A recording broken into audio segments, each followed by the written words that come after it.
Fundjavën e kaluar, Klishari, fshati malor në Dropullin e Sipërmit, përjetoi momente të bukura, të gëzuara, plot malltë dashuri njerëzore. Shumë emigrantë u kthyen në vendlindje, sidomos Brezi i Ri, i cili nuk haron fshatin që lindën dhe u ritën prindërit e tyre.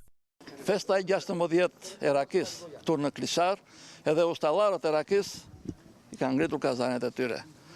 Po punojnë me merak në mënyrë që të kënaqen qoftë bashkëfshatarët e tyre, qoftë të ftuar që do vinë nga gjitha fshatat e Dropullit, por sidomos emigrantët, djemt dhe vajzat e fshatit që janë nisur nga disa qytete të Greqisë për të pritur këtu, në vendlindjen e tyre.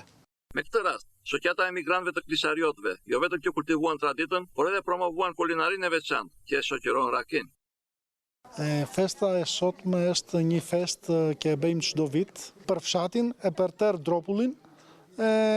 Kemi bërë ca gjëra kështu të bukura për ata që do vinë.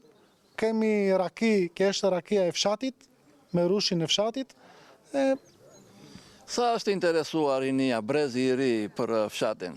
Brezi i Ri në fshatin në Klishar nuk janë shumë veta, po këto ditë që po mbledhemi, vinë të gjithë, edhe nga Athinë, edhe nga Janin, edhe nga vendat e tjerat, për të festuar bashkë me neve. Banorët e përhershëm të fshatit, megjithëse kishin vetëm 2 muaj që u shmallën me fëmijët e tyre, gjatë festave të gushtit, e prisnin me gëzim festën e Rakis. Kemi mirësinë që sot festojmë për vitin 16 vite me radhë festën e Rakis. Gëzojmë që takohemi vetëm gjohë të rinj, jo vetëm ne të një moshë të caktuar, por edhe të rinj që vinë këtu.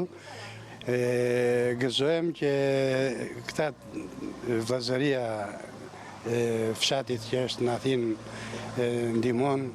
Jemi të kënaqur se edhe bashkohemi, takohemi me njerëzit tanë të afrit, me miqtë, me komshitë.